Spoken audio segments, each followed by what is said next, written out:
Splatoon est un jeu assez inédit, de par ses personnages, son univers, mais surtout son gameplay, et pourtant il existe d'autres jeux vidéo qui reprennent certains principes de Splatoon, et dans cette vidéo justement, on va en lister quelques-uns pour lesquels il y a des ressemblances frappantes. Évidemment, je ne vais pas parler des jeux complètement plagiés sur Splatoon, ni même des fangames, je réserve ça pour d'autres vidéos. En premier lieu, on peut parler de Super Mario Sunshine. C'est un jeu sorti en 2002 sur GameCube, dans lequel Mario, à l'aide d'un jet, crache de l'eau pour nettoyer la map, et il y a effectivement une certaine ressemblance avec le concept de Splatoon, et les développeurs de Nintendo en sont bien conscients. Pourtant, Nintendo affirme ne pas être parti de cette idée pour avoir imaginé Splatoon, et même que les développeurs auraient un petit peu oublié ce jeu en travaillant sur Splatoon, un curieux hasard donc, surtout en sachant que Splatoon aurait très bien pu être un jeu Mario finalement, donc ça s'est joué à pas grand chose. D'ailleurs, on peut aussi mentionner Paper Mario Color Splash, dans lequel il y a un gameplay vraiment centré autour de la peinture, et dans lequel d'ailleurs il y a des petites blagues, allusions aux Inkling.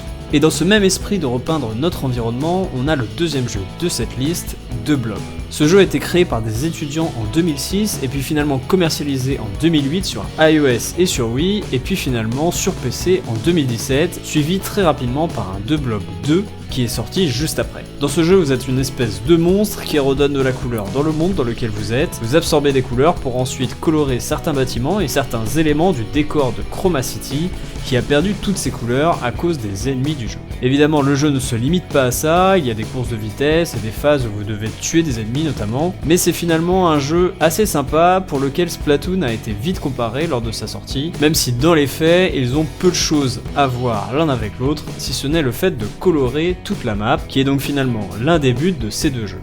On se rapproche encore et un peu plus de Splatoon, cette fois-ci avec le jeu Dexsplash. C'est un petit peu l'intersection entre Tony Hawk Pro Skater et Splatoon. Ici c'est du 3 contre 3 et le but est de repeindre un maximum de territoire mais à l'aide d'un skateboard et vous devez faire des figures et des combos pour repeindre la map.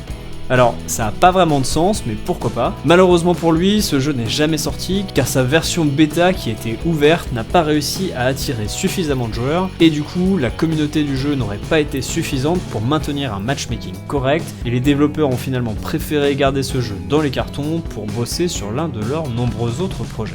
Quatrième de cette liste, et on se rapproche encore et toujours plus de Splatoon, c'est le jeu Splat Wars. Alors c'est un jeu mobile sorti en 2017 sur iOS, et c'est littéralement une espèce de Splatoon en 2 dimensions. Vous êtes une créature du nom de Splatoid, et vous crachez de la peinture dans le but de repeindre l'arène finalement. Vous jouez en ligne contre d'autres joueurs, et comme dans Splatoon, c'est celui qui a le plus repeint la map à la fin du temps qui remporte la victoire. Ici la ressemblance est vraiment frappante, l'objectif est exactement le même que celui dans Splatoon.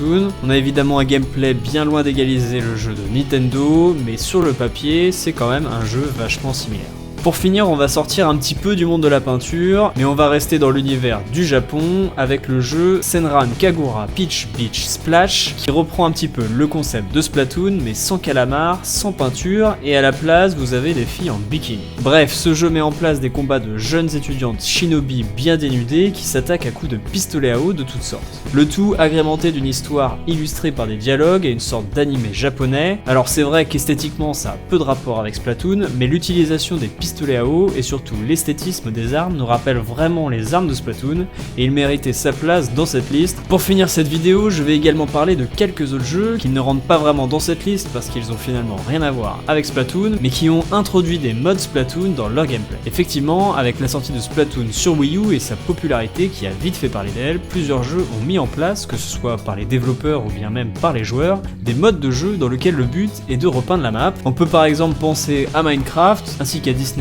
Infinity 3.0 qui permettent tous deux dans certains modes de jeu d'affronter d'autres joueurs dans le but de gagner un maximum de territoire. Et sur ce même concept, on peut également citer Skyrim qui a eu le droit à un mode, c'est-à-dire une petite version customisée par un joueur qui permet d'avoir un liquidateur dans les mains et de cracher de l'encre. Bref, vous l'avez compris, Splatoon a inspiré beaucoup de jeux et sûrement que les développeurs de Nintendo se sont également inspirés d'autres jeux pour le concevoir. Ainsi on peut trouver des éléments en commun avec d'autres jeux et j'espère que cette vidéo vous en aura fait découvrir quelques-uns. J'espère en tout cas que ça vous aura plu, n'hésitez pas à le faire savoir avec un like, un commentaire et un partage, c'était Evil Squid, je vous dis à bientôt dans une prochaine vidéo.